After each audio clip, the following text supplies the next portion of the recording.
So jambo la tatu kuhusu execution, kuhusu utekelezaji ni some key ideas. Mambo muhimu au nyeti ambayo unatakiwa uyajue kwenye swala zima la execution. Jambo la kwanza, ukisikia sehemu yoyote ile watu wanasema this is a successful man, a businessman, very successful, sio amefanikiwa, mpeo majina yote ambayo anapewa. Umeona wengi kama sio wote wana tabia moja kubwa sana zinazofanana na ambayo ndio chachu ya hayo mafanikio. All successful people are action oriented. Hiyo ni key principle kubwa sana ambayo yani ukikamata hiyo ni watu wa vitendo. Niwahi kusoma kitabu kimoja kimeandikwa Leadership Dubai Style, andikwa na baba mmoja, sikumbuki jina vizuri. Lakini yule baba I think ni anatoka Europe kama sijakosea, alikuwa amekaa sana Dubai, alikuwa anaelezea maisha ya kiongozi Al Maktoum ya Dubai. Ukisoma kinakupa ideas nzuri sana. Yule baba ana tabia moja kubwa, ni mtu wa vitendo. Yani alikuwa akisema kwamba baba, tunajenga barabara kwa mfano.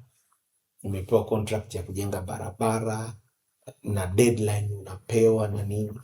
Saa 12 kamili asubuhi yuko pale kwenye contract. Yuko site anapima mwenyewe. Akikwambia kwamba tunatakiwa tufungue kitu fulani by tarehe fulani. Yani uwe na hakika kwamba huyo mzee atakuwepo pale na vitu vingine. Na pale ndipo nilipata concept moja kubwa sana ambayo nilipenda, inayoonyesha kwamba kuna tofauti kati ya micromanage and micromonitor. Unajua kama ukishakuwa labda kiongozi, umeona utakiwa ku micromanage watu. Micromanage ni kuambia watu, kila mtu naambia wewe fanya hivi hapo. Unatakiwa uweke timu, uwapangie kila mtu majukumu yake, awe anayajua, uwape mafunzo ya kutosha, alafu waache wafanye kazi. Ukiwa unawafuatilia fanya hivi, unakuwa na micromanage. Kwenye leadership wanasema sio jambo zuri sana. Ila micromonitor, unaingia upande wa pili wa matokeo, unaulizia results. Tena to the details. Ndio maana unakuta kwenye mataasisi kuna mpaka weekly meeting. Yani kila Jumatatu una kikao cha performance. Hao ndio watu ambao wako action oriented.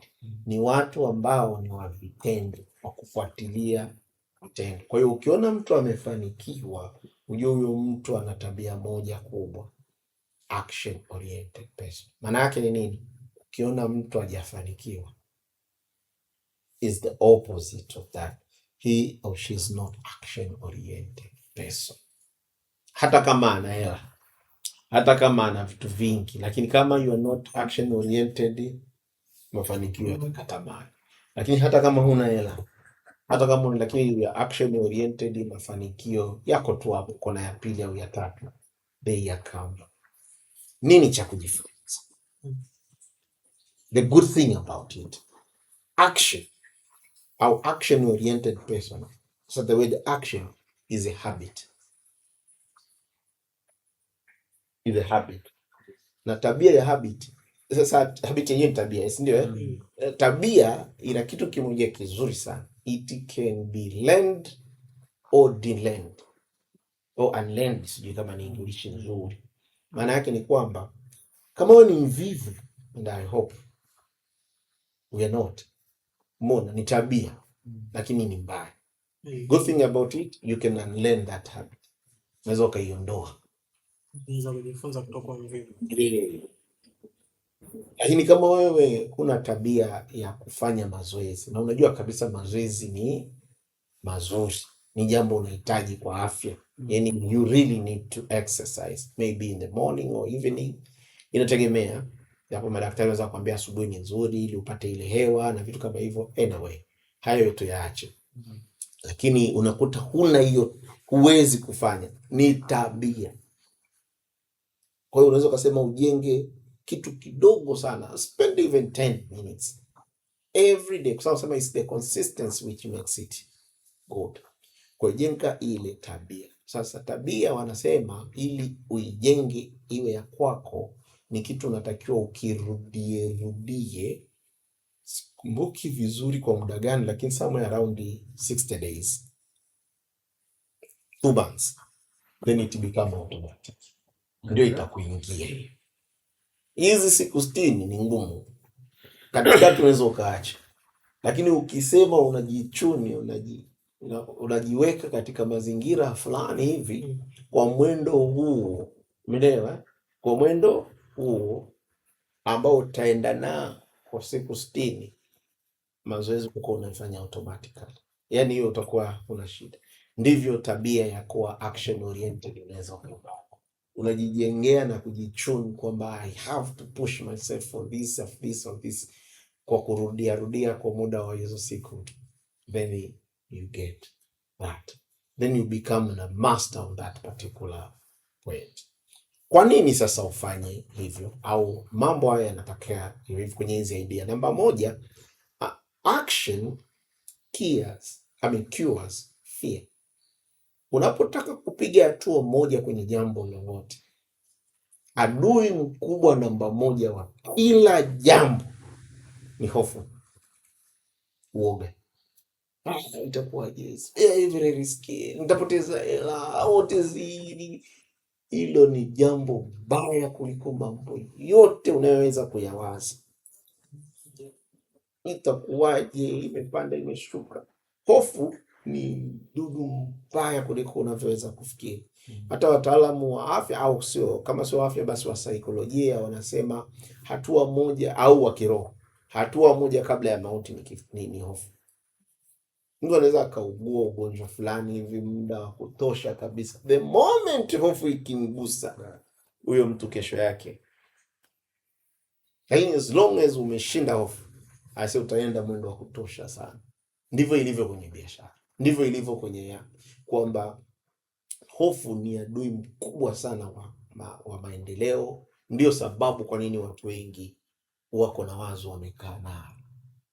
Ili uweze kushinda, piga hatua ya kwanza. Action ndio askari mkubwa sana anayevunja ile hofu na kukupeleka mbele. The longer you wait, the bigger the fear becomes. Taking the first step immediately weakens the fear, the worry, and builds confidence. Jambo la pili, be a doer and not a dreamer only. Decisions quickly. Mona, replace it, I'll start tomorrow to I'll start now. So bana, hii jambo zuri bana kesho bana. Unaona? So kuna kitu tunaweza kufanya leo.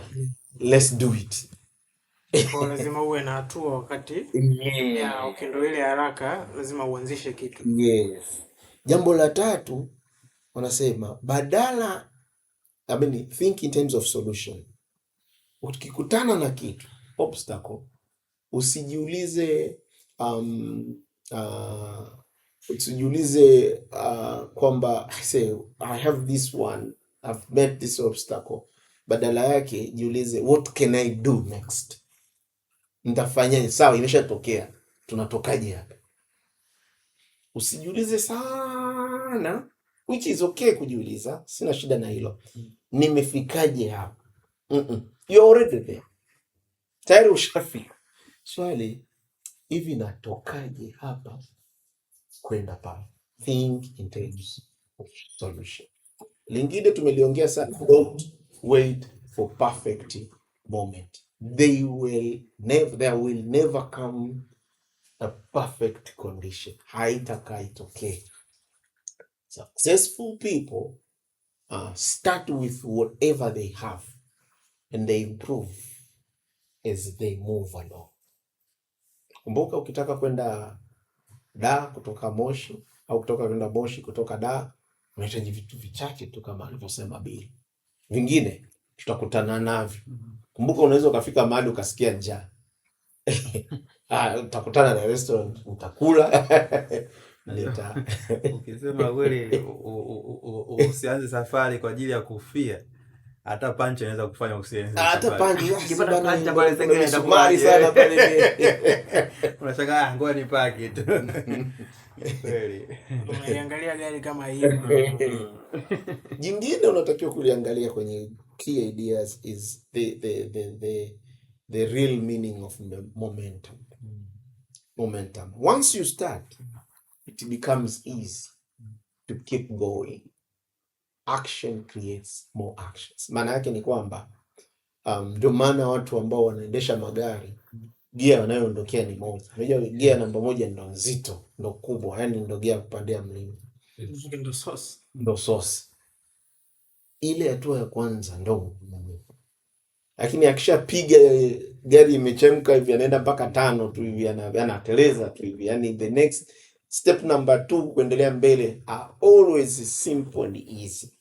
Step number 1 ni ruka hiyo step haraka iwezekanavyo.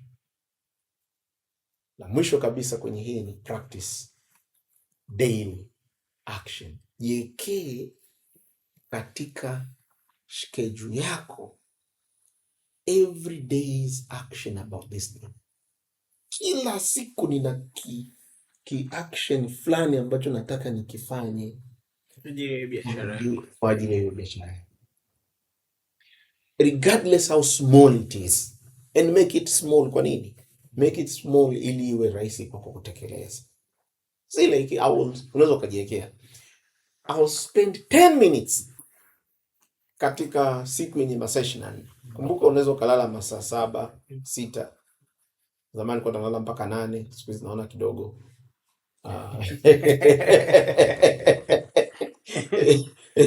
Wasema ukifaini, mimi nataka tu masaa dakika, sio masaa dakika 10 tu kila siku nifanye kitu kimoja kuhusu jambo hili. Ile utaona kile kitu ambacho kitatokea. Mtaalamu mmoja alisema ukichukua jambo lolote ukajifunza, kwa mfano nataka kujifunza leadership, namalizia tu. Nataka kujifunza leadership. Naona ukasema I'll spend 15 minutes every day listening or reading leadership books. Every day. Ikipita miaka kama sio 3 5 unakuwa ni pro. Ndio pro. Yani ni guru wa leadership.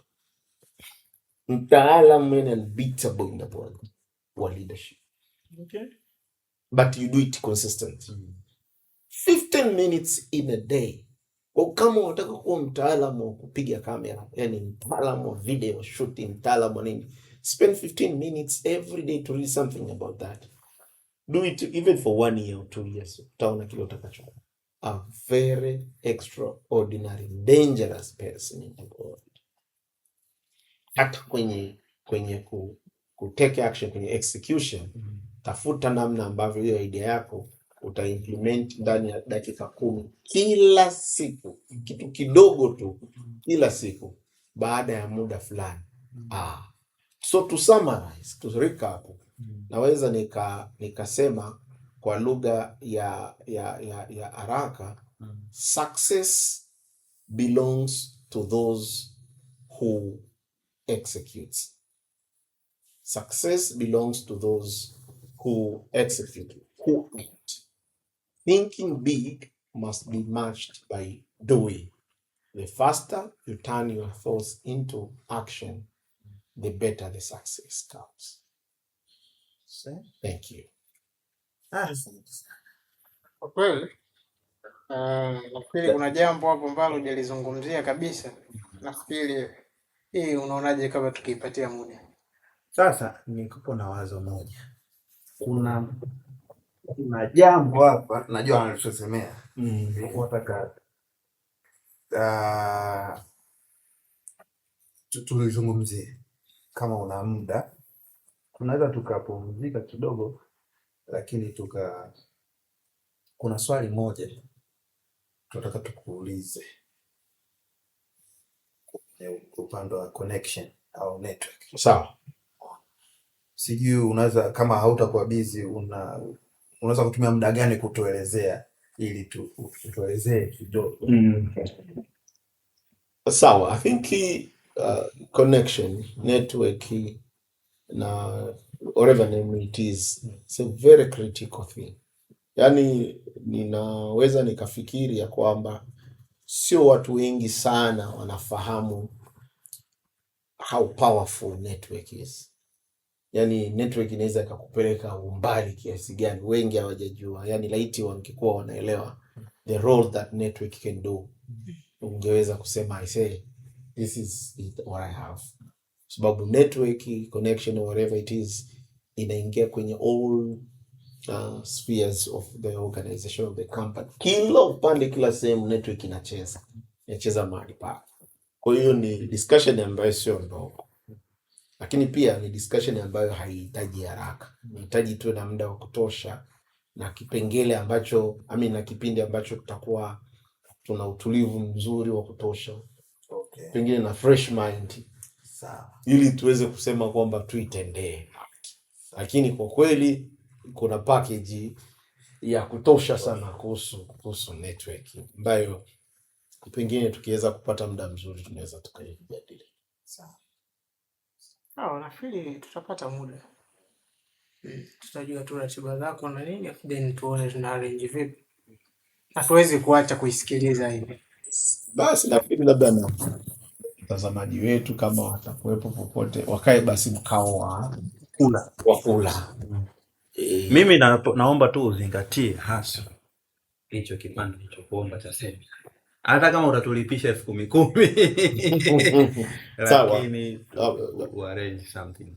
Nita arrange, lakini vile vile tutashirikiana katika ku arrange na kuwatangazia watu waje ili tuweze kupata semina, labda ni pengine very soon, as soon as possible. Lakini pia samani. Yes. Una mitandao ya kijamii, YouTube, una TikTok accounts? Zipo, naweza labda tunaweza tukazishirikisha kwenye njia ya nani, hizi video ambazo watu wanapokuwa wanasikiliza ili waweze kusubscribe. Tutaomba apate, lakini ipo ambayo tunaitumia vizuri. Natamani watumie ile ambayo haswa mimi binafsi ninayo, lakini pia ipo ambayo nafikiri tutaitumia kwa njia hizi. Tutashirikisha yote waweze kuziangalia. Nia ni watu waweze kupata network nzuri kabisa. Basi tukushukuru kwa muda wako, maana tumekuchosha kweli kweli.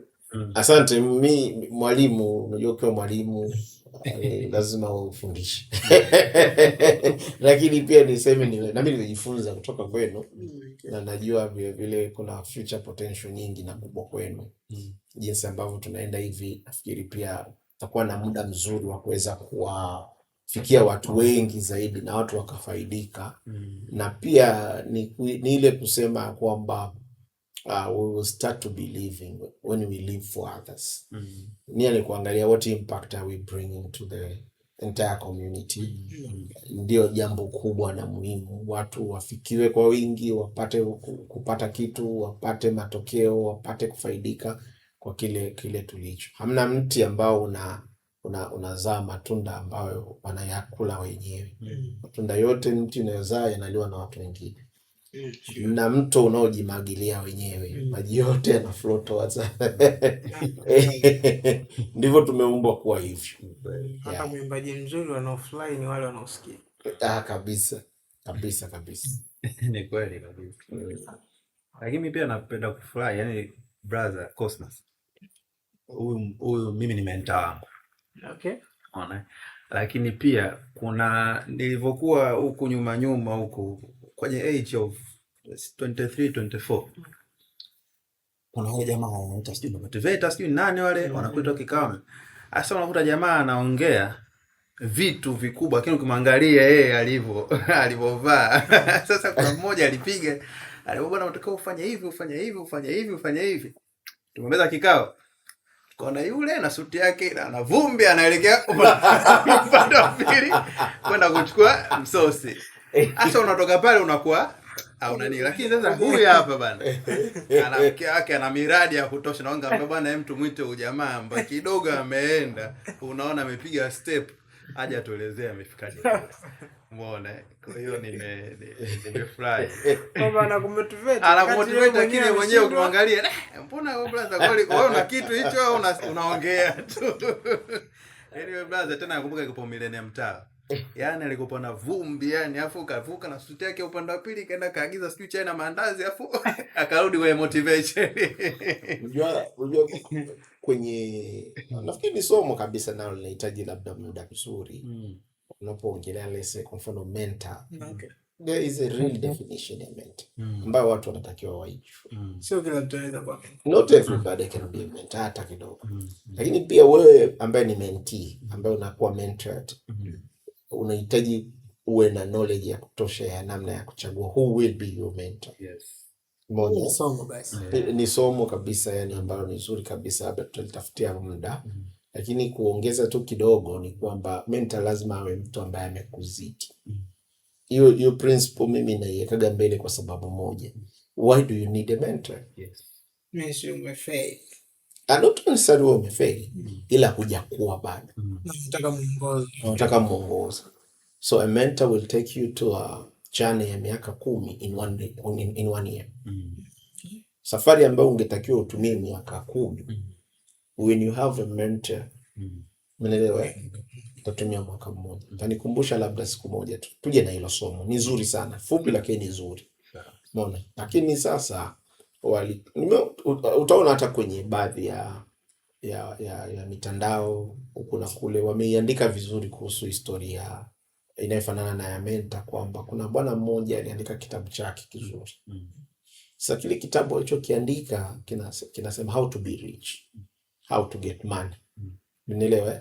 Very good book. Alipomaliza akaenda kwa jambake kumomba hela ya kupeti. Umeelewa? Unikumbusha jamaa. Hicho kitabu hicho kinachohusu hivyo jinsi ya kuwa sijui tajiri. Wale jamaa wale wa barabarani kupa nauza bwana. Jinsi kupata bosi ananiambia kwenye gari. Ananiambia mimi. Bwana hiki. Nunua bwana hichi kitabu. Ngamba unakielewa hicho kitabu kinachosema jinsi kuwa tajiri. Ngamba sasa kwa jero host kwa ukisoma na wewe unacho tayari. Akaanza kucheka.